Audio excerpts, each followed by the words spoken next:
Today, we're going to cover lots of topics, but we're going to stay on fantasy football in general, a little MLB, and a little LeBron, LaFlop, James conversations. But we're going to have some fun at the SEC's expense quickly. We're going to cover the top 10 things that the SEC is probably not proud of, and we're going to talk about the NFL. We're going to talk about the division winners and the AFC only today again, Coach, because we did the NFC last week. We'll cover the division winners. We'll cover fantasy breakouts and fantasy busts and maybe some things to look forward to in fantasy. We'll also talk about the MLB, trade rumors, and also about things that chap our ass and maybe give a shout out to our friends and our peeps out there listening. Yeah! Let's go! Yeah, we fired up, got something to say. No filters here, we don't play it safe. Hot takes fly, better brace for the blast. Welcome to that chapter. Let's go!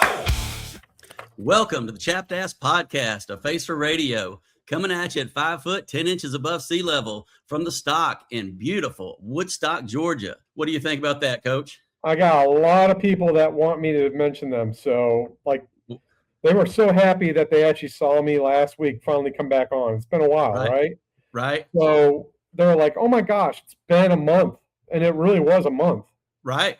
And, there's they're like, you mentioned my brother, you didn't mention my sister, blah, blah, blah. And I'm like, I got you. I'll mention you out right now. Like, Kristen, I got you.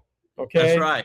Shout outs forthcoming, but hopefully they'll listen to the whole episode, Coach, so they'll hear their name at the end of it. That's kind of the goal. But a couple of quick teasers before we do anything. I want to give a shout out to our sponsor call. I'm still chasing our sponsors. I told you that I sent out some sponsor requests this week, but hopefully people will jump on and follow us and maybe give us some support and some love and some monetary support and some monetary love so we can keep this thing rolling and keep getting some 5-star guests. But please follow us on all our socials at Chapped Podcast, CHAPPED, the letter A podcast.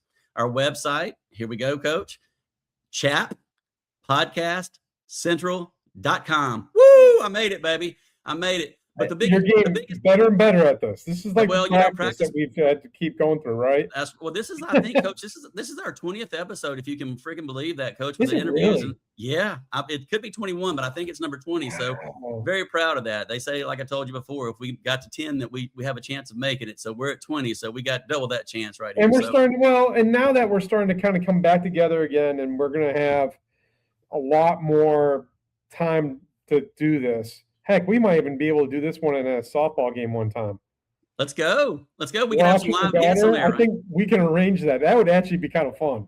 You got to sit on the visitor side, and I'll sit on the home team side, and we'll do our thing. But just real quick again, you got to smash the subscribe button. You got to like us, please. We're at like 65,000 views in the last 30 days on YouTube. So it's really, really growing big, exponentially, if you will. But the number one thing that we need people to do is to give us the thumbs up, like us on there, smash that subscribe button, because that's how we're going to grow. That's how we're going to keep this thing rolling. So do that on Spotify, do that on YouTube. And again, on all our socials at Chapped Podcast. Please give us a like, give us some love, subscribe to us and follow us. But subscribing on YouTube is the number one thing that we're requesting. And as a call to action, I would like to remind everybody, if you did or didn't catch the last episode, we have our inaugural Listeners League that Coach Grainer has set up for us, the coach has set up for us, and we're going to get that rolling at some point. I think the draft is the 14th. Yeah, we need something. Yeah, it's starting to fill up a little bit, but we need another 6 or 7 kids to get in there besides us and get in there. So otherwise, it could be a 2-person league, which means one of us is first and one of us is second. I've done a lot of those in draft underdogs. So there you go. And one other thing that I want to bring up too, Coach, is we did there was an amazing interview that we did last week with Callie Terza, and it was fire. So I'm really proud of that, and it's up there too. So I hope that people will take a look at that. She's soon to be either an Olympian or a WWE stardom. And it's funny because after I did that thing, I don't know if you saw it today, but CBS did a big expose on her today as well about all her stuff. So obviously CBS is listening to the Chapped Ass Podcast in Atlanta. Chuck Crenshaw did that one. Yeah, absolutely. And he actually mentioned her on sports radio as well. There you go. I love it. So she's getting some shout out. She's one of those ones that, you really kind of, need to watch. I think she'll be more of a WWE person, but yes, sir. Either way, she's going to be a star. Yeah, and she is a star. She is already a star. She's just going to be a more famous star as we go. Yeah. But I got a little curveball to throw you. I know I didn't share this part in production. I had to hide it this morning, which is another reason the computer crashed. So IT issues galore. But we're going to talk about the SEC, Coach. They're good in everything, correct? For the most part. Yeah. They're good in football. They're good in baseball. You have to say yes. I mean, we talk about that all the time. So I don't know if you can see that graphic there, Coach, but what I'm sharing with you is the most arrests in college football by college football teams since the year 2000. And you'll be proud to know that your alma mater is sitting there at number 4. I'm an Auburn fan. We cracked the top 10 finally in something. Look at the top 3. I mean, we're not just talking to SEC on this one. We're also talking to ACC. So you're talking about most college football teams. The 3 are in Florida. Right. Well, that ought to tell you something, folks. Lock your doors if you park in Florida at football games and baseball games and basketball games. Right. But check it out. 539 arrests leads the way for the University of Florida. Chomp, chomp. So they have got a little bit of negative PR to adjust to. Yeah. Another handcuff as we talk about fantasy. That's a handcuff. They're not chomp, chomp, and they're going, hey. That's right. That's right. But I think there's like 6 in the top 10 and maybe 11 in the top 25. But I just found that funny and humorous. But I mean, can you look at the thousands of arrests that are up there, Coach? That's just amazing to me to think about how many of these guys are getting arrested. That's just college football. Yeah, that's just college football. That doesn't count basketball, baseball, any of those other sports. If you take a look at the 3 Florida, you're over 1,500. That's crazy. Is it not crazy? I mean, to me, I found that this morning and it just struck me. So I thought I'd throw you a little curveball and we'd laugh about that as we go. Yeah. So anyway, sorry, SEC. I can't believe Georgia didn't, they just cracked in at 10. Well, it's not driving only, Coach. It's just total arrest. So, if it was driving, they would DUIs and driving count in this thing or not? So anyway, Coach, again, I want to start out with some lighthearted stuff there as we get rolling today. But let's get into some division winners in the football stuff. Again, last week we covered the NFC as we invited everybody to join our listener league. So they need to go and leave their email addresses if they want to join our inaugural listener league and get their tails kicked by Coach and Chap. And we were happy to do that here on the Chapped podcast. Yeah, the gauntlet's been laid down. You got to go after it now. That's right. That is absolutely the case. So let's jump in. Like we said, we're going to cover the AFC today on the podcast here. And there's your AFC teams that we'll be talking about. Well, maybe not all of them. I don't see talking a lot about the Jets today, although we will talk a little bit about them. But let's jump right into it, Coach. Let's jump into the AFC East first. If you're good with that, let's jump to the AFC East. You tell me what you think. I like both. I mean, the top 2 definitely. The bottom 2 definitely. I mean, the Dolphins might be the worst team in the NFL this year. Yes, sir. I mean, just don't even get me going. But I'm going to say they are definitely the worst team in the NFL. If you go game by game on their schedule, Coach, they're predicted to lose. They might win 3. Might. Right, if they're lucky. They're lucky. I mean, okay, so you got Bills, and me being from upstate New York, all my buddies and friends, they follow the Bills. My parents. Right. And they actually do their camp at St. John Fisher in Pittsford, New York, where I grew up. Okay. So, I know exactly where it's all at. My good friend Kelly Rohr actually does her volunteer time and has been doing it for years and years and years. She does a little, for every game, she bakes a pie and has a little Bills thing. And she does that in memory of her father because her father was a big Bills fan. He was my orthodontist. But the Bills, holy flip. I mean, flippity flip. Flippity flip. Holy flippity flip. The thing is with the Patriots, they're the team that will kind of come in and unthrone that, if anyone in that division. So yeah, I mean, New England with what they've added this year to help Drake, I like their wide receiving core a whole lot better than the Bills. I mean, the Bills went out and got DJ Moore. Mm-hmm. That'll help him out. You got to love James Cook. I mean, he's a beast. He's one that I try to get every single draft in my fantasy because he's just an all-around player. I mean, UGA Bulldog, by the way. He's just below that Gibbs and Bijan Robinson kind of player. Where are you getting him in the second round? I always get him in the second round. If I can key up on him, I've actually taken him late in the first and then turned around and picked up like a Barkley or someone. you know. Sure. Yep. So Dave and I are doing our drafts as we spoke. I know we talked about it last week, so we're in the middle of another one, but I did turn it off so you won't hear the you're on the clock. Yeah, but, please don't. No, but the Patriots running game, it's kind of, that's the only thing that I kind of get worried about, because they have a two-headed horse pretty much. Sure. And you just don't know which one is going to come off and play well. I mean, I'm looking fantasy. I'm not just looking overall. You know, I don't trust either one of those. Now, Miami, you could go with one player and one player only. You got to get their running back, right? I'm going to talk about him in a little while, by the way. He's going to be a bust in my mind, too. Well, you just stole my thunder. We're not even there yet, but absolutely, I agree with you. We're talking the division. I'm not trying to steal anyone's thunder. It's good. You're a Thunder Stealer. It's okay. That should be your fantasy name. Thunder Steelers. We'll come back to that for you. Sure. Because you and I are both in the same. You know, when teams are going to be keying up on them, your speed only can take you so far. Especially when you're being shadowed by two players, not one. That's right. Well, I think it's also kind of funny that you and I we don't discuss our picks before that. Like, we talk about what we're going to sort of discuss on the show, but we don't go over what your picks are, what my picks are. So last week in the NFC, we were kind of very similar. So just to be different, because I would agree with you on the Bills at -125. That's the chalk. I would probably take them, but just to be different, I'm going to go with New England. Like you said, because of the addition, because of the wide receiver room. And I agree with you about the two-headed running back by committee kind of thing, because as John Madden would say, if you have two, you don't have one. So I kind of can agree with that philosophy. So until somebody takes the lead in the backfield, then you're probably right taking Buffalo. However, just like Diana Rossini is in the media, sports writer, I'm a Mike Vrabel fan. So if you know that reference, you should get a tongue-in-cheek laugh on that, however. But I'm going to go ahead and go with the New England Patriots at +120, and you're going to go. He was giving a little tongue and giving a little cheek. Dadgum, Coach. That was perfect segue. I put it on a tee, and you just hole-in-one it right there for me, baby. Good shot on that. But it is true, yes. So, again, on tape now, you're taking Buffalo -125, and I'm going to take New England at +120. And no offense to the Jets, and no offense to your Miami Dolphins coach, but I'm going to move on from the the Jets. Let's kind of talk about the Jets. There are players now that, honestly, on fantasy, you could get really nice. Big time. Wilson is still – if Wilson was on any other team, he would be a top 5 wide receiver in the NFL. Undoubtedly. Right? Yes, and sir. Breece Hall is a beast as well. So they have pieces. It feels like – and this sounds bad – it sounds a lot like the Falcons.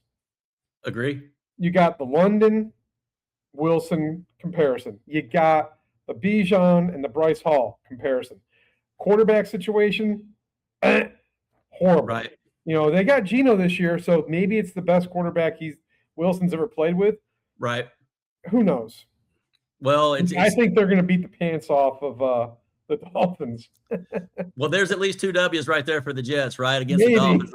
The poor old fish, man, they got to swim upstream all year this year and maybe another couple years. They got a lot of rebuilding to do, and they've traded away some pieces. But it's funny, though, because some of the players that I want to talk about today are on both of those teams, because I think there are, just like you just said, some key pieces offensively on both teams that we can talk about that may be busts and they may be breakouts. And again, a breakout to me is more of a younger guy coming up or a guy that didn't do a lot last year. So, you know, that may overlap a little bit, but I think that as we get into this, people will understand where we're coming from. So fantasy players, if you're a fantasy football player, which we know 99% of the country is, including men, women, and children, take a listen to our stuff, write it down, and hold us accountable for what we say and what we don't say, right? I mean, that's kind of why we put it on tape. No one doing fantasy is 100% correct every year, right? That's right. It's sometimes you just got to look at trends and say, this is where I need to go. And sometimes I go a little off the trend, you know, like, you gotta look. You know, I think if, let's say, Deebo Samuel signs with one of the teams that we talked about, even the Falcons, I think he'd be a great addition to the Falcons. But, you know, if he gets added to, let's say, Buffalo, wow. You know, all of a sudden you got pieces, right? No doubt about it, yeah. So, you know, it depends on where he goes. You know, I think him and, you know, I don't see Diggs going back to Buffalo, but no. You know, no, but Diggs is coming about. I saw that he's getting ready. Somebody's getting ready to sign him, and same with Deebo too. I saw him reuniting with the 49ers as well, which could be. Let me ask you this question: All right, if you were a veteran NFL player, and you knew that people wanted you, would you go right off the bat to training camp? Heck no, coach. No. I'm a PTPer. I'm a primetime performer, not a practice player. I would be waiting, maybe third exhibition game. That's right. I'm working out on my own. I agree with you. I always thought about that. It's kind of like being the backup quarterback. That'd be a great career to be a number 2 quarterback. I can hold a clipboard too. No doubt about it. And wear a little visor and a clipboard. I'd be perfect for that job. Yes, Coach. I got my hat on today, so yeah. All right, well, let's flip divisions over here. And this is one I think we're going to be different, but there's no telling here, Coach. So let's jump into the AFC North, where Baltimore is a -115 favorite in Vegas right now. And the Bengals are plus 194, and you see your Steelers and you see your Bengals there at 2,100. Yeah, Jim is not going to be happy looking at plus 510. Woo, no, absolutely. Pittsburgh Jim? Yeah. Atta baby. Good job. Not Pittsburgh beat, but Pittsburgh Jim. See? Yeah, you got it right. I'm doing better. Yeah, baby, you're awesome. And it's an easy name for you to spell. It's 3 letters, so it's easy name for you to pronounce as well. Jim. But I think you told me a couple weeks ago, the Baltimore Ravens, didn't you say their over-under on win total was like 11.5? Yeah, I think that's high. That's a big number to me. Big number, but you also got Derrick Henry, who's been a beast. Right. You got Jackson. If Jackson stays healthy, I think they are. Yeah. With Zay Flowers, and they are getting up in age, but you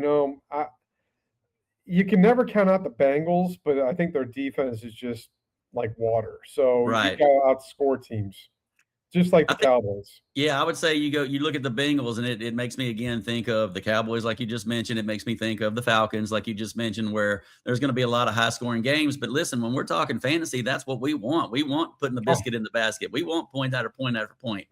Again, I have taken a lot of Bengals from T. Higgins, Chase Brown.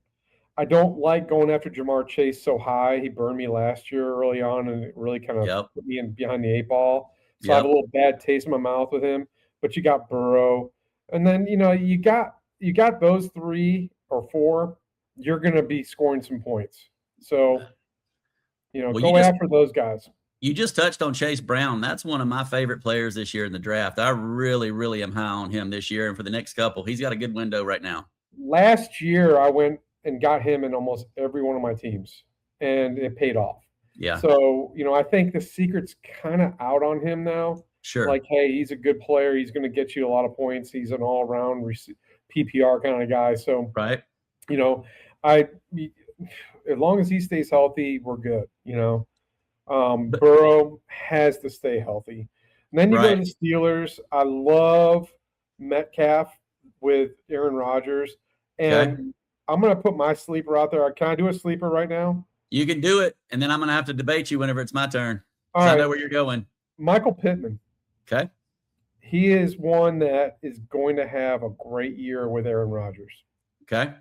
And then you got Warren as the running back, who was so undervalued last year as a fantasy running back that if you had him, you probably won some leagues, because if you had him with a couple other top tiers, you were scoring points.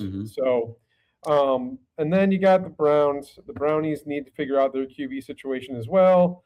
They have another player that I'm kind of looking at as a wide receiver with KC Concepcion.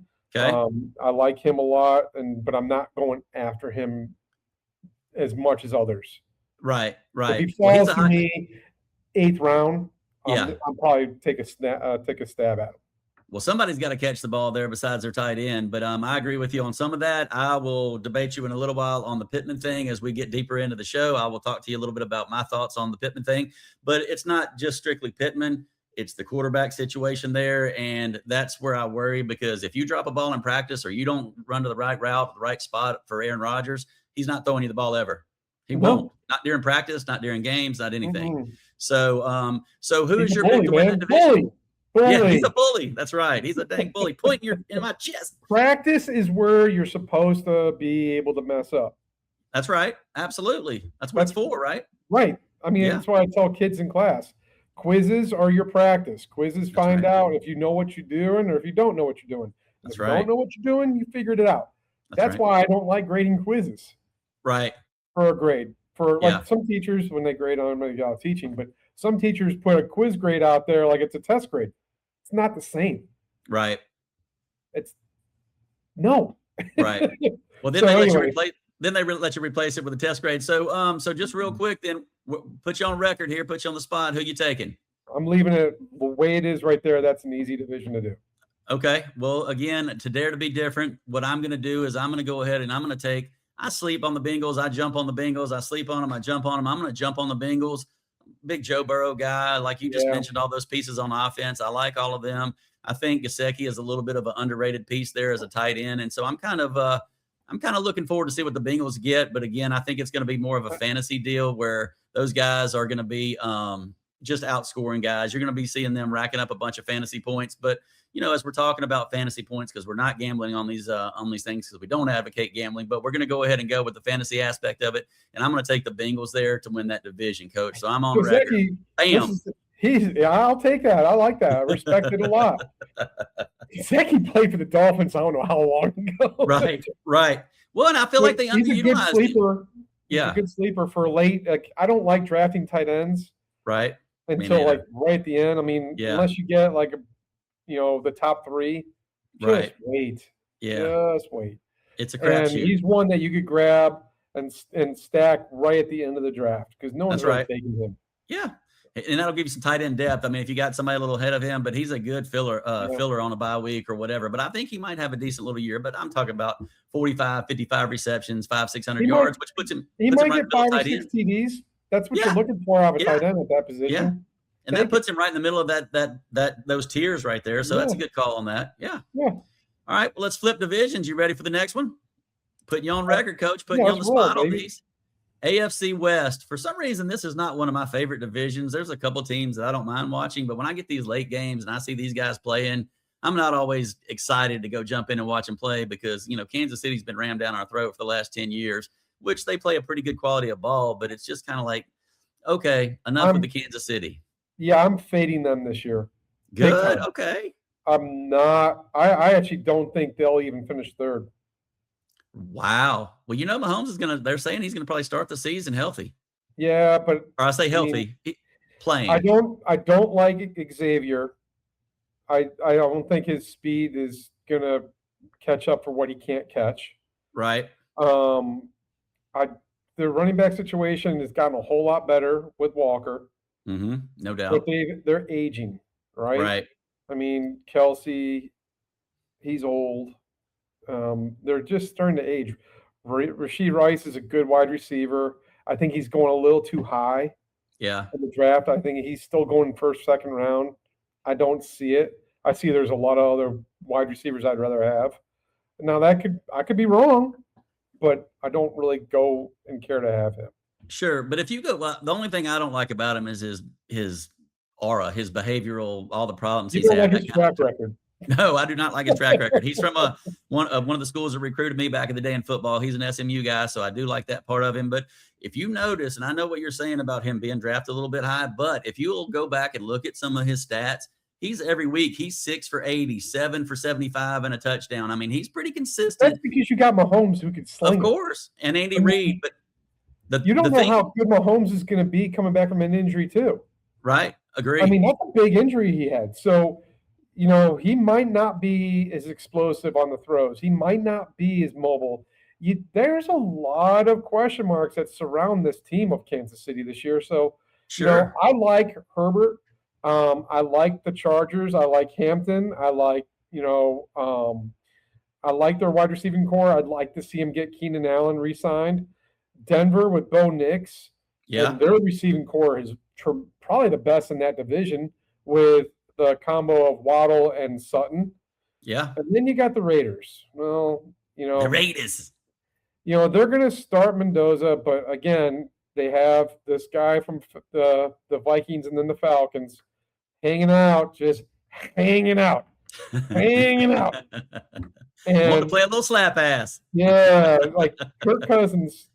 Yeah. To me, he could actually get some reps in that team and make them better. You got Brock Bowers, but who else do you got? Genty, whatever. Yep. don't trust that. I run away from that pick. He's a first-round pick again, and anyone that drafted him first round last year ended up having to play for the number 1 pick because they suck so bad. Well, the only thing is he beat me in a couple games down the stretch. He had 2 massive, massive games, and he had like 2 long touchdown runs and touchdown catches. But that knocked me out in the league. That was heartbreaking. You got to remember at the end of the year, too, teams are hurt or they're going to be sitting players.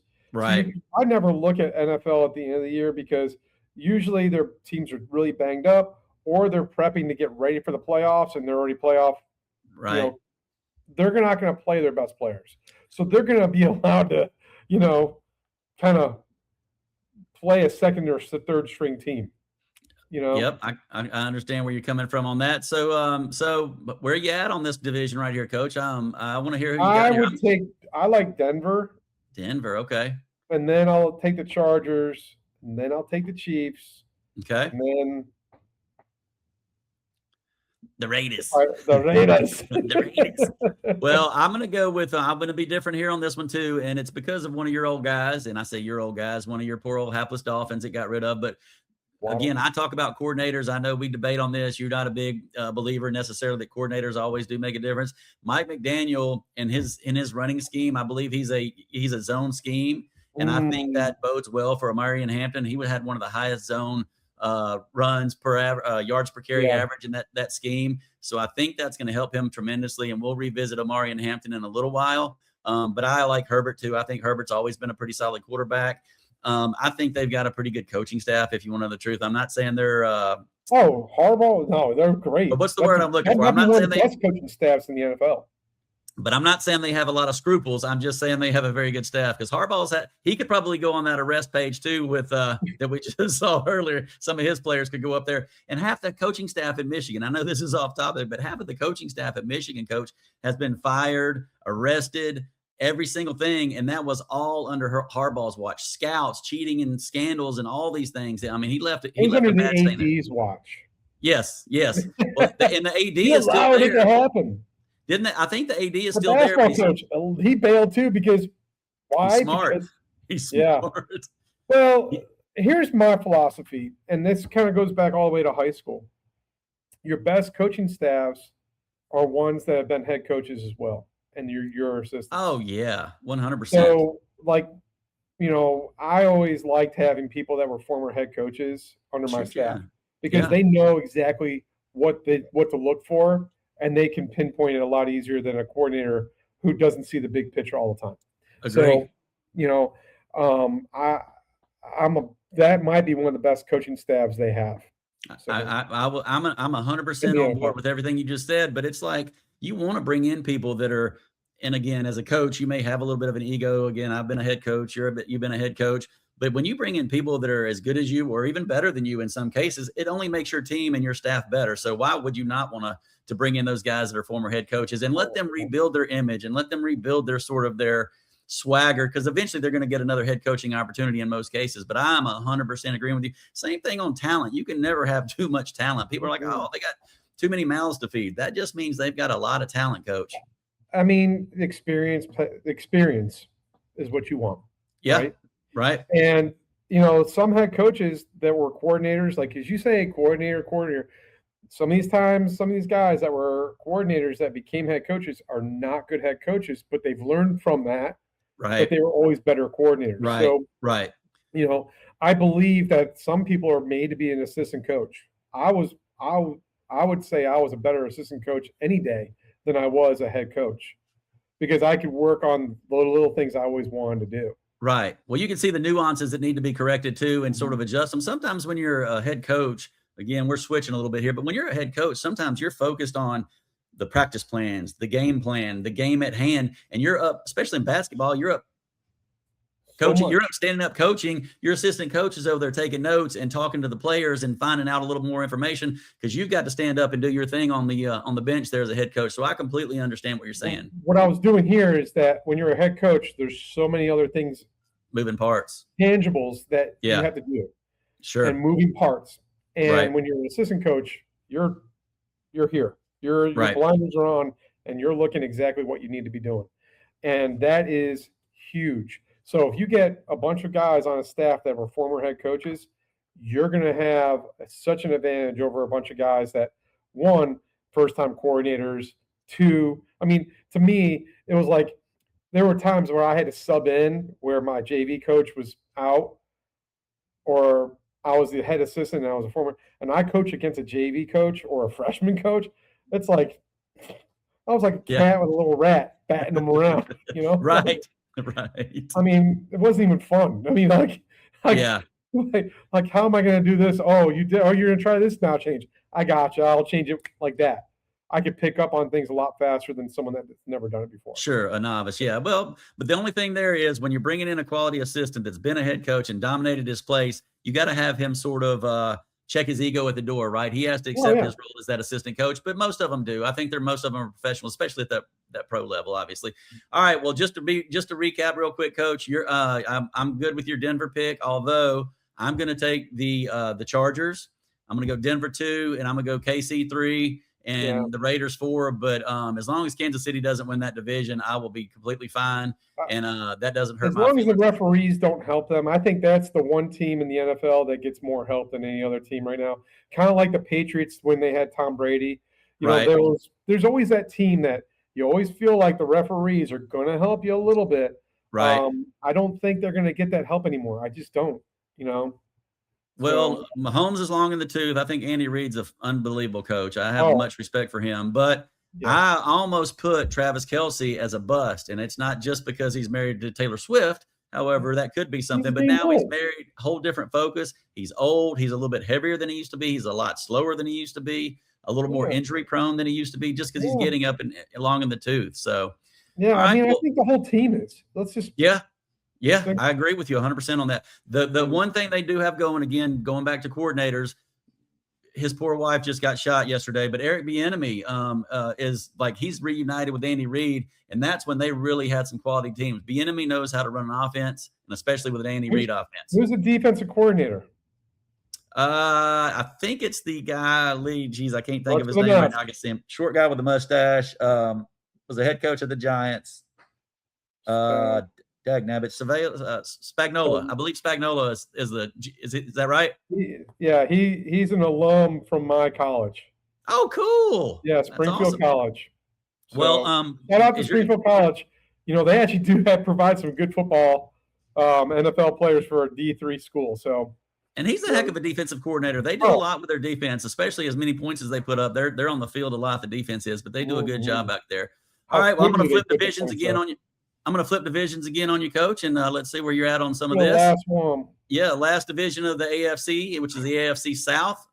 I bet we are the same on this, but I am not positive. But I'll let you roll it out first. What you got? I love the Jaguars this year. I knew it. I knew we'd be on the same page on this one. This is too funny. It's like I'm in your head, Coach. I'm in your head, so you better be careful during the draft. I like the Jaguars. I actually like this division. I think this is going to be a very competitive division this year. Yep. They might only have one team that comes out and gets the playoff spot, but I think this will be coming right down to the last couple of weeks of the season. If the Colts can get Daniel Jones back to the way he was, they're going to be really hard because they got Taylor, right? But I was just looking at Pierce, their wide receiver.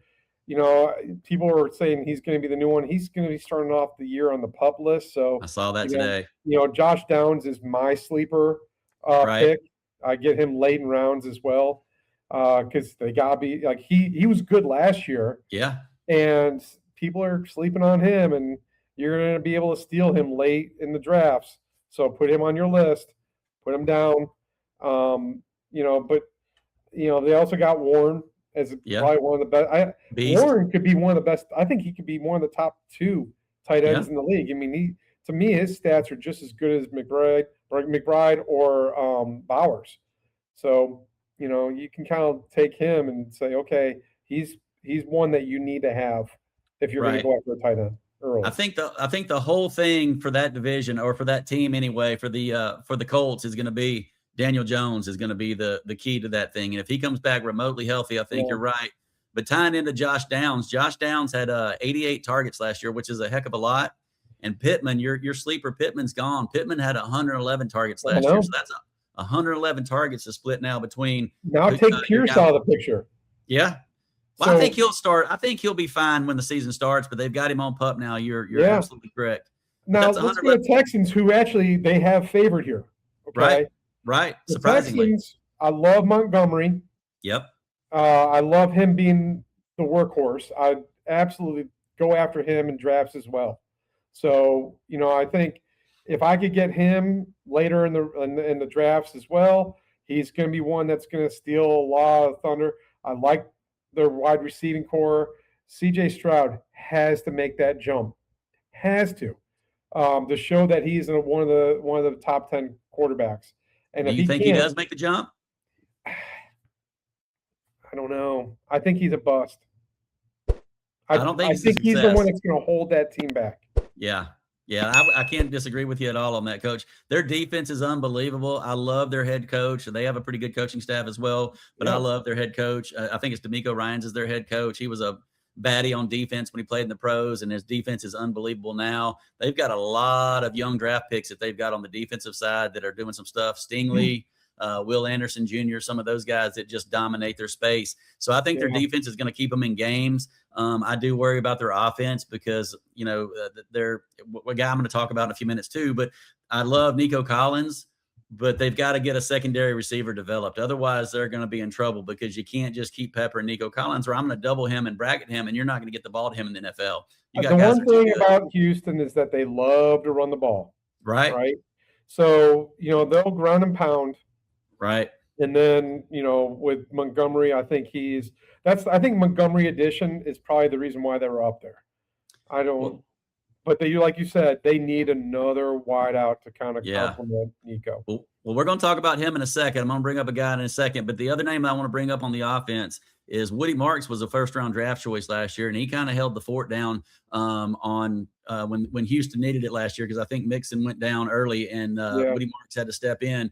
But he's not the bell cow yet. He may end up being the bell cow, but he's a guy that I would say I rely upon a little bit. I think Woody Marks is probably the best handcuff you can get. Agree. Yep. I agree with you 100%. He's on a few of my teams, but those are deeper fantasy dynasty. Keeper leagues. You can get him way late too, which is great, So I always try to get him and Blue. Yeah. I like Blue as well. Yes, sir. But I'm going to go with the Jaguars here. I like everything about them. We got Cartersville on Trevor Lawrence in the backfield throwing the ball to everybody. Yep. Their receiving core, to me, could be one of the better receiving cores if Brian Thomas Jr. can learn to hold on to the ball. So I'm going to go with the You're stealing my thunder now. Oh, see, I'm so sorry, Coach. All right, well now we're even. No, I'm putting Thomas as a bust. Probably so. Okay, well I'll give you that. I'll give you the floor here in just a second. I'll take Jacoby Myers over him, but I think he's a bust.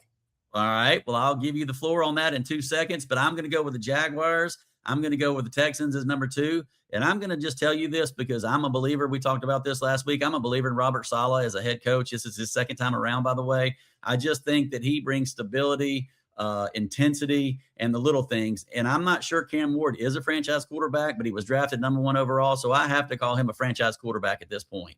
You have to because he was drafted as a franchise quarterback. That's right. That's right. I mean, you put your eggs in that basket, you better ride it out, right? That's right. So he's got to do a lot. Just like CJ Stroud, I think there's growth that has to happen. Cam Ward, you better see some major growth this year. And I think they're trying to put pieces around him to kind of ease it a little bit more than last year. Last year, I thought he had to scramble for his life, to try to get things, and things were a little fast. I think things will slow down for him this year.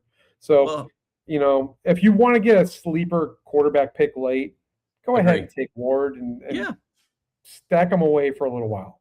Yeah. Yeah, just sit on him until the second half of the season. Hopefully he continues to develop. That's the key to them. I'm not a big fan of Pollard as their running back. Right. I think he'll get 1,000 yards, but it's going to be an ugly 1,000. Well, remember, I gave 25 yards in one game and then 160 the next game and then back to 34. And a lot of that is because they're going to be behind in so many games as well. Correct. Yes, sir.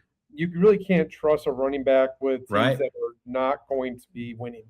Right. So, that's another reason why I kind of put him way back in my draft order.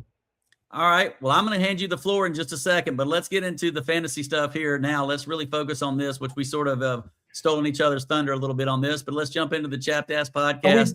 Are we doing AFC or NFL overall? I have just the AFC. You can choose who you want to on that, Coach, but I've got the AFC breakouts and busts is kind of what we'll cover on this today. Okay. But I'll let you handle the running backs first, and then I'll jump on some running backs. Then we'll go receivers, and then tight end. We can probably wrap up pretty quickly, and then move over to the MLB for a minute. So I will take one running back as a breakout. Okay. And it's going to be Tuten from Jacksonville. You stole my thunder. I might be stealing your thunder on that one, but I think everyone in the country probably sees that. Sure, so, there's no doubt. Yeah, I mean that's one that you gotta sit there and say, okay, what position is going to be the one that's going to be vacant? Well, when Travis Etienne left for New Orleans, there's a big hole now, right? Right. It's not like when Montgomery left Detroit. Well, Gibbs was there, right? Right. So you got to take the one that's the most open, right? So you got to go with Tuten. And he if he's not your breakout, I'm going to question your fantasy as well. Okay. Well, so for you guys scoring at home, and for you people that are alone, it's Tuten, Coach. It's not Tuten, but I'm going to say that's okay. Toot your horn. Yeah. Touch your own horn, right? So, you know what? Again, I don't care about I could spell it. It's Tuten. That's right. I will not get his first name right. Just don't even ask. Me neither. I couldn't spell it either. It's like Bhys something. Bhayshul Tuten. Yeah. Bhayshul Tuten. That's right. Bhayshul Tuten. That's Bhayshul it. Tuten. Yeah, Bhayshul, slap ass Bhayshul. Let's go. So sorry, Key and Peele. We don't mean to keep stealing your thunder on that. So I've got three, Coach. I sent you the second part of the reel. I didn't watch the whole thing, but I saw it. I thought you were just resending that. So there's another part of that. I didn't realize that. Okay. No, there's when he comes back from rehab from slap ass, he has to come back in and make amends. Yeah, make amends. Well, I'm going to go quickly, Coach, on my three. I'm going to go, and one of them I'm not going to say necessarily it is a breakout in my opinion, but it's Omarion Hampton, who we spoke of earlier, and I think a lot of that has to do with the OC with McDaniel there and the scheme they're going to run. And traditionally, LA Chargers now, they like to run the ball, so I could see Hampton having a nice little season this year. He can catch the ball. He's got pretty good wheels, but he's a running machine. You give him about 20, 25 touches a game, and I think you're going to see big numbers from that guy. Well, I mean, last year I went after him pretty hard, and I got burned because he got hurt. Me too. And, I'm a little sour on that because he got hurt, and I know you can't help injuries. But you know what? Yeah, I just kept on saying, okay, it's a sprained ankle. He'll be back. Right. He'll be back. Yeah. No, yeah. Oh, I saw him doing some slides right after he twisted it. He'll be back. Yeah. Nothing. So 8 weeks later. 8 weeks later, he shows up on your roster again, right? Come on, man. 8 weweeks later, I'm already out of the playoffs. Right. Everyone I had on, if I didn't have any good backups. So, yeah. No, I do agree with him. He's getting drafted in the first round. Right. I expect big things from him, though. I really do. And it's an offensive scheme. I do. I agree he should have a good year this year. There's no doubt about it. Okay. 1,000 yards? I think the way you treat breakouts compared to what I treat breakouts are completely different scenarios. Well, that's what I was saying earlier. Sometimes a breakout to me may be a little bit different than what others are calling a breakout. I would agree with that. I mean, he's a first-round draft choice, so for a first-round draft choice to be called a breakout doesn't completely make sense. But I'm looking at what he did last year. First round last year in fantasy, and everyone thought he was going to be a breakout last year. So I'll take it. I'll get where you're going. And this is where you and I can kind of banter a little bit back. Sure. Sure. I think, honestly, Hampton, I love the guy. I think he's awesome. North Carolina product. Right. That's right. So, I do want to see him succeed. Right. I do think he'll be great with the coordinator situation and in the situation that he's in. He's really the only choice you have. Right. You have Vidal. Yeah. Vidal, whatever. What's his first name? Kamani? Do I care? But my second one I had, Coach, is the same as you. I had Bhayshul Tuten as my second breakout. Yeah. Practice that a couple times before you say it. I saved it till it was my time to say it. But I think Tuten, I read an article on that Liam Cohen is saying that he's going to be a big cog in the wheel of what they do. And, you can't have Lawrence drop back and throw it 60 times, so you're going to have to run the ball some. They got rid of, by the way, they don't pronounce it ETN anymore. They call him Ashen or Ashen. Have you heard this? Yeah, it sounds just like Ashen. Just when I got his name sort of down. He goes and changes it up on you. You go and you change it on me. That's right. You can't do that to Coach. I can't pronounce names worth a flip anyway. That's right. Holy flippity flip, we got to deal with that now. That's right. But my last one, Coach, that I'm going to throw in there real quick is going to be R.J. Harvey from the Broncos, although I kind of could sit on that one if I needed to because that's a three-headed monster. I'm not positive, but I believe he was a first-round draft choice too. So to call him a breakout is not necessarily the right way, but he's competing with Dobbins. Yeah, I know. He's competing with Dobbins, and they drafted another running back in the 4th through 6th round, Jonah Coleman, they're saying is going to be pretty solid as well. So I am staying away from anyone in that backfield. The Sean Payton curse. You could raise a pick on one of those. Okay. Unless you're getting it like 11th, 12th round. Right. Just hands up, push it away, and just move on to the next one. All right. Well, let's roll into the wide receivers, Coach, on these breakouts. What do you see AFC wide receivers and what you got on your list over there for wide receivers breaking out? Breakouts, I'm going to go with Romeo Doubs. Okay. I like that. He's coming over from Green Bay to New England. You got a good quarterback. You got a good coach. You got all the pieces there, and you're not the main focus of that wide receiving core.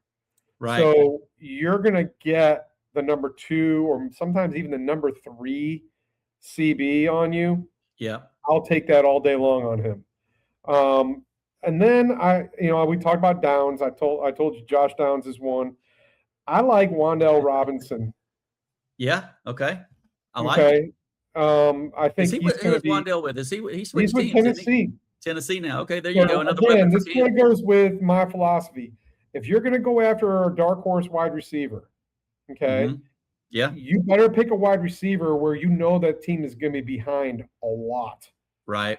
And so they're going to be throwing the ball. Right. And if they're throwing the ball, then you're going to have an opportunity to get some catches, some PPR. He's going to get, I would almost say he's going to be 80 to 90 targets easily. Okay. So, I mean, that's a dark horse. They're all going to be like 3-yard routes, but he's still going to be in a PPR. It doesn't matter. Doesn't matter if you're just trying to grab some points here and there. So that's right. I'm going to take him. He led me to a championship last year in my work league, so that's true story. He led you to a championship. Woo! That's right. That's right. But he did. He was. I mean, they just pepper him with targets, and he squeezes everything. So he does. You got another receiver? I got a bust. Okay. Hold on to your bus for a minute. Hold on to your bus for a second, if you don't mind. But then I did mention KC. Yeah. Oh, as a potential breakout. Yes. Yes. Okay. So KC Concepcion in Cleveland. Mm-hmm. He was their first receiver taken, and he adds a little depth to that wide receiver room in Cleveland. So somebody's got to throw him the football, though. I don't know who the heck's going to throw him the damn football, but who knows? Yeah. So I got a couple for you, Coach. I'm going to go with again. We talked about Houston and Nico Collins being the main guy there. It reminds me of AJ Brown. He's going to get a lot of bracket, a lot of double coverage, which is going to leave that other X or that Z on the other side open, or at least in one-on-one coverage in most cases. I'm going to go with a guy named Jayden Higgins. He's a big-bodied receiver. I think he's about 6'4", 230, high draft choice out of Iowa State. That kid's going to do something this year. He had a decent amount of targets last year as a rookie, which is not always common, especially with Nico Collins, because Nico Collins is a target hog. That, my friend, is what a breakout should be. My man. No one's ever really heard of him. Right. Well, mark it down and put it on tape, baby. I like it. it. So, Jay, I love it. Well, appreciate it. Finally, I got a little pat on the back from my coach here, baby. I appreciate it. A little slap butt from my coach right here. You're going to like this one. You're going to like this breakout here, Coach, that I'm about to give you, because this is the only person that I can tell you that will swim upstream with the fish. Washington. Malik Washington. Yeah. Malik Washington. Baby. I've been taking him lately. The last couple of drafts on Underdog. Yeah. They got to throw the ball. Again, with the philosophy, you're going to be behind. Right. So, air it out. You know what he reminds me of? What is y'all saying when y'all go to the winery? Oh, it's not that bad. Yeah, Malik Washington. He's not that bad. That reminds me of Steven that guy. Showcut, we're going to patent that one. We're going to make T-shirts. It's not that bad. So Malik Washington, a breakout because he's not that bad. That's my thought process there. So I'll skip to the next one. Here's a true breakout. Here's a true sleeper that nobody's talking about. And I'm going to throw this out there, and then I'm going to throw you some weird stats. But I don't know if it's Bech or Bech. I'm going to call him Bech, B-E-C-H. Jack Bech for the Raiders. And I'm going to tell you why in just a second. Can you consider him a breakout or a sleeper? For sure, right?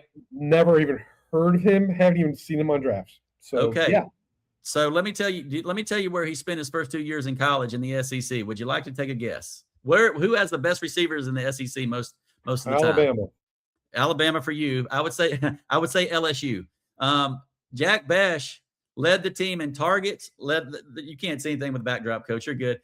Jack Bech led the team in receptions and targets at LSU that had Neighbors, Keyshawn Butte, and there's one other receiver that's escaping my mind, and he was the lead dog on that offense for 2 years he played there. The lead dog as a freshman. Then he transfers to TCU, became an all-conference player, 9-10 touchdowns or whatever. The dude is a precise route runner. He wins the one-on-one contested catches. The only thing with him is the separation. The speed is not completely there. But that's if you get the biggest open, thing in the NFL, though. Yeah.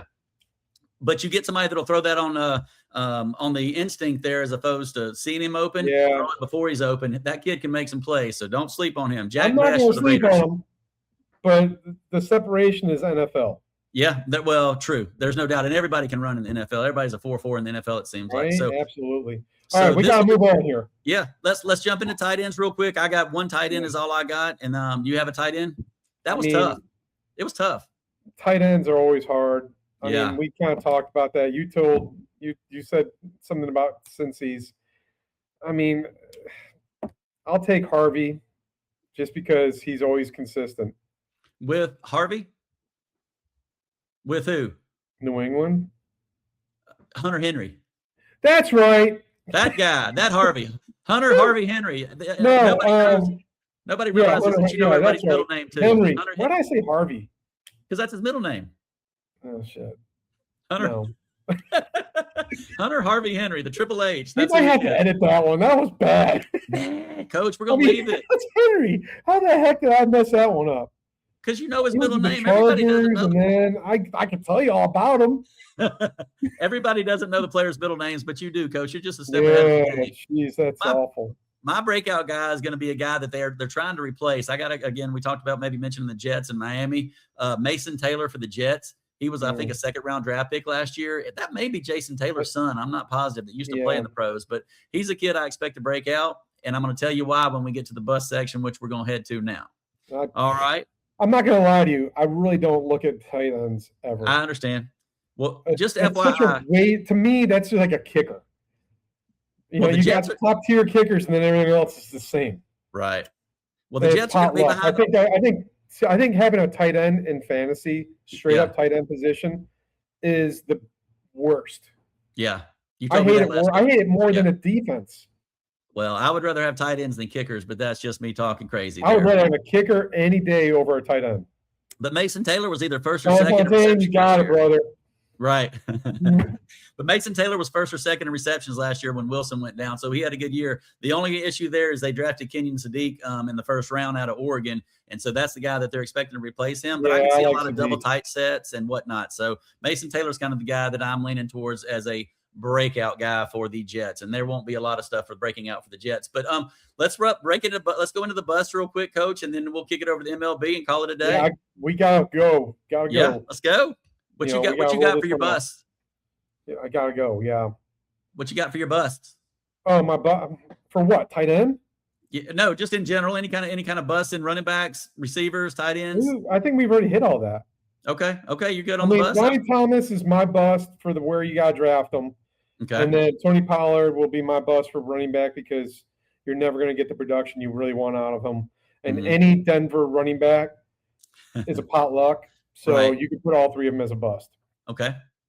I'll take it. I'll just leave that one bust, and that bust that I'm going to leave you is Kenyon Sadiq. He's a tight end drafted in the first round, supposed to do everything.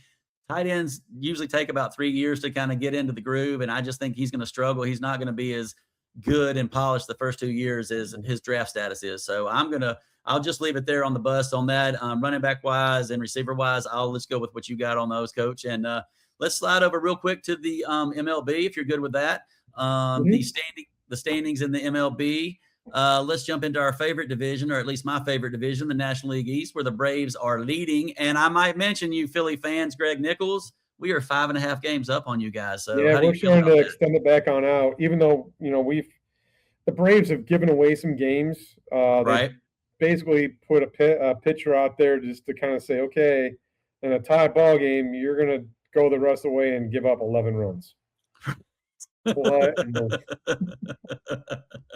Well, I'm glad to see the Phillies getting beat up. In the world? I mean, as a fan, that's hard to take. Oh my gosh! Well, last night was brutal. I mean, when you have the Fish helped us because they came back and walked it off against Philly, which was awesome. I love that. And Miami finally broke their 12 or 13 game losing streak as well. So good for the Fish to keep swimming upstream. But I say Braves. Let's keep rolling. I mean, it kind of feels like now we're sort of resurging. If that's resurging, I guess not researching, but like we're jumping back up. But we got to go get some pitching, which is what we're going to talk about here in just a second. Yeah, this week is going to be a big week coming on up. This weekend will be huge with the trade deadline coming on up pretty quickly. Right. And so we need to make sure that, when we start talking about Braves and we start talking about everything that is us, we need to make sure that, we're taking care of our bullpen, right? We're taking care of some starting pitchers. Some of the best trades are going to be ones that we look at as a fan going, but they're the ones that kind of gave us Pierce Johnson one year, Aaron Bummer, who, in the long term, it wasn't the best thing in the world, but in the short term, it gave us those arms to kind of get us to that next level. It was and good last stuff. year, we didn't make trades like this because why? We were already out, right? Yeah. So this year, we're going to have to go out and get some arms, and we're going to also have to go and get a couple of starting pitchers. Because if not, mail it in for the playoffs because we don't have but one player. Well, I'm going to throw in a few names here in just a second. I'm going to sort of speed through the MLB standings real quick, Coach, just while we're here, and then I'm going to throw out some pitching names for you for the Braves, trade rumors and whatnot. And you tell me what you think and if there's any interest to you.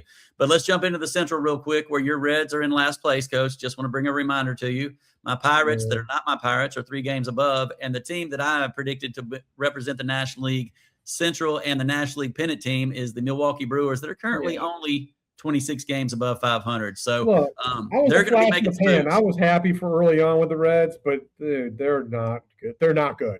Right. Yeah. And they're going to be sellers, and they're going to be getting rid of everything, so it's only going to get worse. Right. So, on my part. Well, went well both of our parts. Pirates aren't there yet either, but they're doing all that without Connor Griffin, I remind you as well. So, but they got he's not a difference maker yet. No, not yet, but he's going to be. He's going to be a keeper for the long term, in my opinion. They did some great free agent signings for Pittsburgh. They're going to be buyers at the trade deadline. Right. They will be. They're going to be looking to add a couple bats, I think. So watch them. I'm not even going to bring up the National League West where the Dodgers are 12.5 games over. Where the Dodgers are 12. That came in quick. That came in hot all of a sudden. Tiny likes to do that at about the 45, 55-minute mark, Coach. Just he did it last time too. Tiny, back off. But I'm not even going to bring up the National League West standings, Coach, to be honest with you, because the Dodgers are 12.5 games up. There's 2 teams in that division fighting for anything, and I think Arizona's on the outside looking in. Yeah. The Dodgers. Oh, two-way Shohei, maybe no way. Screwball in the trade deadline, that's going to piss me off. Yeah, but let's talk about the Dodgers really quickly. Did you see their ownership? No. Oh my gosh, there's financial things, legal financial things that are coming about that are going to, they're going to shock people once they fully come on out, where there's criminal behavior going on and withholding money, and how his insurance company. Right. He's hiding money from his insurance company, basing it on the Dodgers, and those finances aren't matching up anymore. Go figure. So, nothing matches up financially with any fan that is a non-Dodger fan, right? Yeah, but there's going to be things that you see coming on up, and I'm going to be like, wow, holy cow, You know why he's hiding that money from the insurance company, Coach? It's because it's insurance. No, his wife owns the insurance company. Or maybe his ex-girlfriend owns the insurance company. I don't know. Secondary bank account. But they got all that deferred money. I mean, hell, they're paying, Shohei's going to be a gazillionaire whenever he retires. I mean, of course, if he doesn't file bankruptcy. Right, if he can afford to pay I will laugh at all this deferred money, all these players. I will laugh at them because you knew what you were doing. You know what you were getting in bed with. And now, Shohei hasn't been too good financially. Right. Yeah. Well, not if you don't notice $4 million being stolen out of your account by your interpreter and other things. But you know what? That would be terrible to all that money. So what I would see happening there is the Dodgers ownership, once he kind of gets through this last little run with these guys, you sell the team. You sell the team and let somebody else be responsible for the liabilities there for that deferred money, which is kind of crappy to do. Is that what happens though? I don't know. That's just would be my thought. I mean, you either file bankruptcy or you pass it on to someone else. We'll know in a couple of years, won't we? That's right. Shohei definitely will. He'll find out when that check doesn't clear. So I can't believe I traded him off my fantasy. Yeah, but you're glad you. Oh no, because Soto got hurt too. So now you're a little. Yeah. Be careful what you ask for, baby. Be careful because you thought Soto was younger and healthier. All right, let's fly through the American League, Coach. Let's fly through the American League. American League East. No surprise here. Tampa Bay's still in first place by a couple, 2.5, 3. Yeah, but the Yankees are going to surge. They got Max Fried back. They got Cole. Their pitching is going to take care of it. When they get Judge back, forget about it. It'll be theirs. Coach, have you seen the injury? You know who else got hurt, right?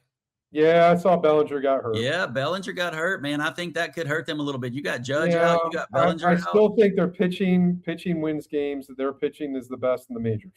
So are you poo-pooing on Tampa, or is Tampa going to win that division? No, Tampa's not going to win it. Okay. All right. I mean, heck, even the Red Sox might finish higher than the way they're playing right now. Well, there's a rumor, Coach, that that they're getting Scooble. That's the number one team I've heard getting Scooble is Tampa Bay, which would be amazing and surprising. Okay, if they get Scooble, then I'll go back on my word. But again, trade deadlines, you got to go and once you get that trade deadline and it's passed, then we'll kind of go back and we'll reevaluate on everything. So. Hey man, we got to roll. Okay. Hey, now let's jump into the two wonkiest divisions, Coach. In my opinion, the American League West is a wonky division. In my opinion, the American League Central is one of the two wonky divisions because this makes no sense to me with the Sox being at the top. That makes absolutely no sense to me. And the Guardians being in the buyers this year. Yeah, which is amazing. Good for Chicago. Yeah, the Guardians got Bad Ramirez, so that helps them. Right. The Twins. I keep hearing that they're going to be selling, but why would you sell when you're only 2 games out, really 2.5 out? Right. So, why do that? Detroit is selling. That's a no-brainer. I think they're done. Right. I think a lot will happen this weekend as well as we come on in. I would love to see the Braves to go get Joe Ryan from the Twins, but I don't know if he'll be. I read today he's off the market. They pulled him off the market. He's no longer an option. Yeah, see, that's the thing. I mean, unless they go on a 5-game losing streak in the next couple of days, All right, let's move on. All right. Well, I have the American League West up here, and there we go. Both of us in the frame there, Coach. This is a wonky division to me, too. This thing is sort of flipped upside down to me. This is just boom, boom, boom. Flip a coin because who the hell knows who's going to win this division? I mean, how far have the A's dropped? Golly, like a rock. But Kurtz got hurt. Soderstrom got hurt. Now Langoliers is out for the year. Yeah. I mean, and then you got Seattle, who I can't believe they're still under 500 again. I just not with that pitching. No, and I thought they were the one that had all the pitching. Yeah, and now Houston's. Supposedly now Houston's going to be the biggest buyer. Their GM has said, "Hey, we're going to go out and try to crush." Everybody's looking for an outfielder and a starter. I mean, that's kind of what everybody's looking for in most cases. So I know. Yeah. All right. Well, let's move on to the biggest story in sports. Hang on real quick, Coach, while I yawn. LeBron James, Coach. LeBron James and the 76ers to a super team. Do you care? I don't care. Coach, wake up. We're talking about LeBron. Yeah, I'm with you, man. I'm over this super team crap. If I was to say something chaps my ass, it's LeBron James' choices of where he likes to flip from team to team to team to try to go chase another championship. Larry Bird said something in an interview one time, and this falls back into it. LeBron is being talked about as the GOAT, but he has to go chase talent. Right. Whereas Michael Jordan won with talent that he had. That's right. Absolutely. He had Bill Cartwright, Luke. I'm so over all this. I know Philly, believe it or not, to me, the biggest thing that Philly got was Jaylen Brown. Yeah.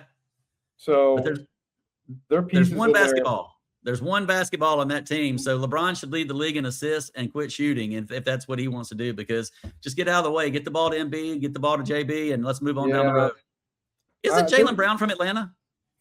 Yeah, he's from Wheeler High School. Wheeler, that's right, Wheeler High School. So around the corner from us, not far at all then. Okay, gotcha. So I got to flip back real quick, and then I will we'll get into some shout outs and we'll get to some chapped ass stuff. But I just want to tell me if any of these names move the needle for you for the Braves. I think one will. You just give me a thumbs up, a thumbs down, or a middle finger, whatever you feel like doing. Michael Waka. Waka. I want Waka. Okay. I thought you liked him. I want Waka. Okay. You want Waka. I do. You like Pac-Man. All right. Waka. We're a thumbs up. Going to eat up innings.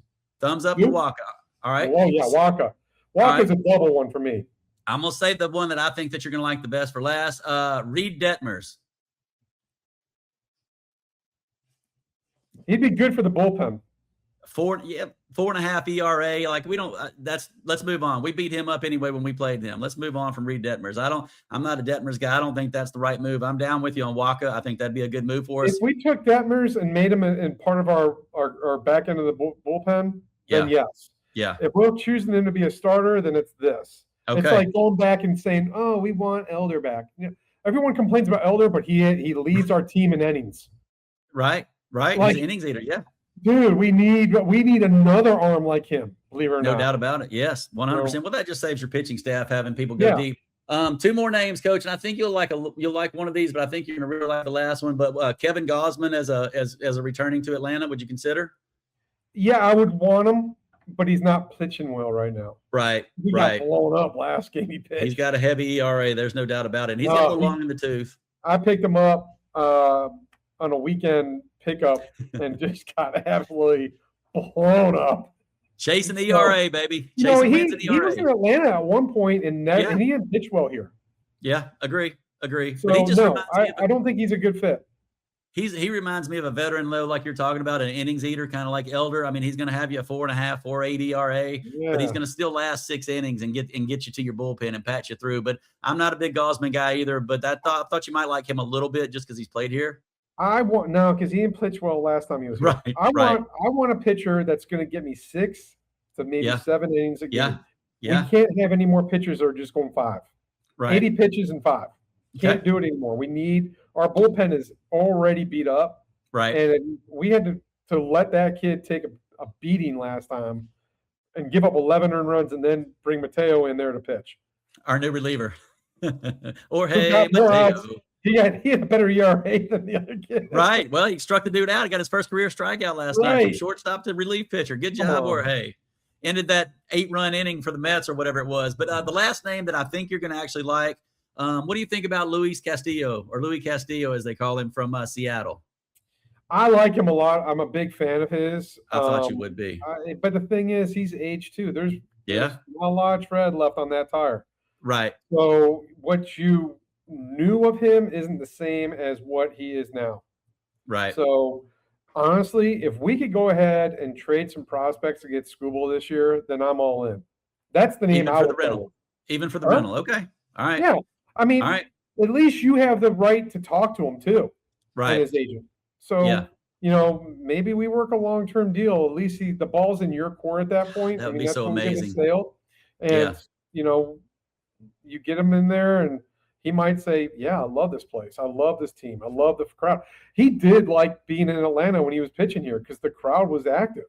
We'll go win a World Series for him, and he's going to be happier even, right? I mean, that might give him a little more propensity to stay. Yeah. So I'm going to flip over, Coach. I'm going to get off the baseball stuff there, but I thought you would like the Castillo opportunity. I do. I think he's a good pick. I would actually say Waka is the one that we definitely got to go all in for. I wish, and I truly do wish, that Boston hadn't come back and won so many games, because I would have loved to seen Sonny. Right.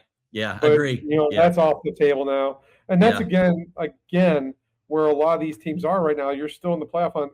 Either you're going to give it up and your fan base is going to go, or you're going to try to go in. And now there's a lot more teams that want these things, so the price tag keeps going up. Yeah. So it's definitely a buyer's market right now on both sides of the league, American and national. So I'm going to get off the baseball, coach, and then I want to find out, I know you mentioned you had some shout outs to give. I want you to go ahead and give a few shout outs, and I got a couple I want to give. And then I want to find out. Kerrigan family. Kerrigan family. We got the 3 kids. They always battle out who's their favorite, who's my favorite. Drew played for me in lacrosse. By the way, I'm going to give him a shout out because he has had his first baby. Little boy, so congratulations to Drew Kerrigan. But his sisters, I love the whole family. But Kristen, I didn't give you a shout out last time. I did give one to KK.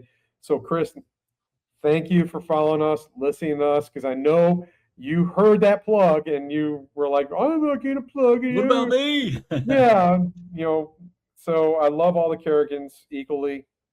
Sorry, Drew. Yeah. And, shout out to Kristen Kerrigan as well, and KK again. She's always in there. And now she knows she's famous. She's been putting some comments up there knowing she's famous. So good job, Coach. And then, Grayson Riggs. He pulled up. His brother's Chandler Riggs. He was in The Walking Dead. Pulled up in front of my house. He goes, I love your podcast. And I said, well, I'll give you a shout out. I know he's the younger brother of a TV star. Yeah. From The Walking Dead, he was Carl, eating the chocolate pudding on the roof. That's right. Ottawa. Yeah. But Grayson is a good friend of my son's, and actually my son and him actually work for the same company now. And I'm looking forward to having that relationship continue as friendships and a work base for them. But Grayson, thank you for listening. Thank you, Grayson. Your mom and dad have been big supporters as well. And Chandler, I know you will listen too. So there you go. All right. Any more? No, that's it. Because I got to roll, buddy. Yep. Well, I've got 4 shout outs, Coach, and you're going to know 3 of them. But the first shout out I want to give, I don't think you're going to know him, but I want to give a shout out to my man Jet Kern. He's always liking our stuff. He's listening to our stuff. He's very complimentary to our stuff, and he's probably going to be my oldest better half at some point. So appreciate you, Jetster, for listening. Shout out, brother. Thank you for all you do. Any suggestions you got, please share with me. Grew up on East Cobb baseball, played college baseball at about 3 different schools.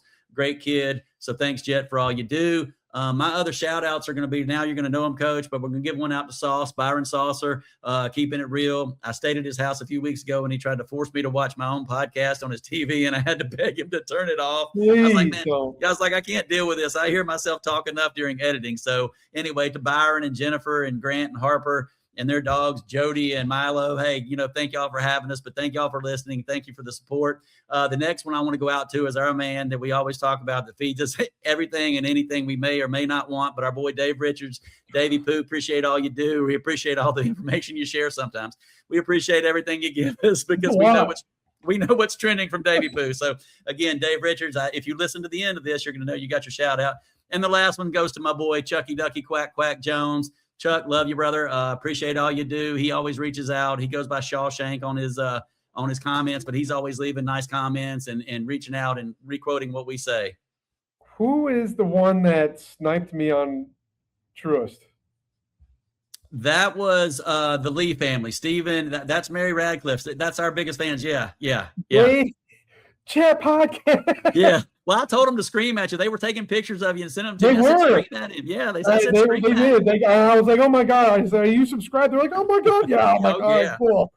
So anytime we put a reel out, Mary Radcliffe, she just goes by Mary Lee, I think, on there. But Mary, okay. Yeah. She's the first thank you, one. Mary. I'm going to give you a shout out on that one. That's right. MR's a stud. She's our number 1 fan, in my opinion. But Steven, that's when I went to dinner with a couple of weeks ago, and he brought up the fact that he had just listened to the last podcast before we had dinner. So anyway, shout out to that whole family, including his Jamie and Mitch as well. They're all big fans, so we appreciate them. Let me tell you what chaps my ass. There's 2 things, and you just mentioned it a second ago, which is funny again. But and we're talking about fantasy, right? So in drafts, right, we're mind readers to each other, but in drafts, it chaps my ass when I get sniped. I sit there for 24 picks, and I'm like, I'm gonna get this guy. I'm gonna right down to that last one. Yeah, and then the guy right before it, and so Dave and I will use code on who we're drafting, because we always act like there's someone in the room listening to us while we're doing it through the computer with people we've never met. So we'll call them like a bouquet. When we drafted Zay Flowers, we're calling him a bouquet. We called it Malik Neighbors State Farm, because we just want to speak in code so nobody knows what we're doing. So it chaps my ass to get sniped in drafts and baseball and football and any other kind of draft. Happened to me this morning. And yeah, right. And one other thing that chaps my ass is when you have these sales folks that come and knock on your door. You don't get the robocalls as much anymore. So the guy comes and knocks on your door, wants you to switch pest control, wants you to switch to this yard service. It's like, I said no. He says, well, what about if I could do this? I said no. Well, what if I said this? And it's like, how many no's do you need before I slam this door in your face? That's when you go, how about if I say this? No, go home. Right. Leave on. Right. GTFO, get the heck out of here. What if I did this? Well, what if I said no in any other language? Would it be right? Like, yeah. If we were dating, he would be abusing me. I said no once, leave me alone and get your hands off my door. And don't knock again and don't come back. How about harassment? Is this harassment? Yeah, definitely. Well, on your CBTs, it could be. I need the cheat code before I know the answer, but yes, it could be. Yeah. So let's wrap it up, Coach. But real quick, let's go in and get a call out to our sponsors again, like we like to do. Follow us on our socials at Chapped Podcast, CHAPPED, the letter A podcast. Please like and subscribe. We need the thumbs up and we need the subscribing. It's completely free, folks. Or wherever it is, just keep pointing because it'll be somewhere in our video. It's over there. You had it. Yeah. Well, I have it now, but you'll see in the video that I'll have it backwards. Well. Yeah. I always get it backwards. So, but again, please give us the thumbs up on YouTube and on Spotify. Please hit that subscribe button. That's our lifeblood right there. Hit that subscribe button. And we love the comments. I'm trying to reply to all the comments. Unfortunately, I have to reply to your comments too, Coach, for all your big fan clubs. So again, like us, subscribe to us, and leave us a 5-star review, and get your emails into our last episode if you wanted to get into our inaugural fan league. Well, once school starts up, I know it'll come back out and everybody will be redoing excited it. Excited again, that'll be kind of cool. We get 600 new. I'm almost done. Yeah. We get 600 new fans. If you need to check, you can. If you need to check out, you can. No, we got it. Yeah. We get 600 new fans every year. Every time the freshman class comes in, we get 400 to 600 new potential fans, Coach. So go work that thing like you know what you're doing. But again, thanks to the audience. Thanks for everybody. I want to say thanks to Andy Hollis at OBA, Orange Beach, Alabama Living, OBA Living. Andy keeps us good looking. He keeps the buttons going. He keeps everything fresh. He helps on everything we do. So again, Andy, thank you for all you do. Shirts are coming, and there may even be some money in the jingle package there that I'm sending you. So thank you again, Andy, for all you do. And for the Chapped Ass Podcast, a face for radio, I'm your host, Chap Green, and I'm out. I'm Coach. Peace. Yeah!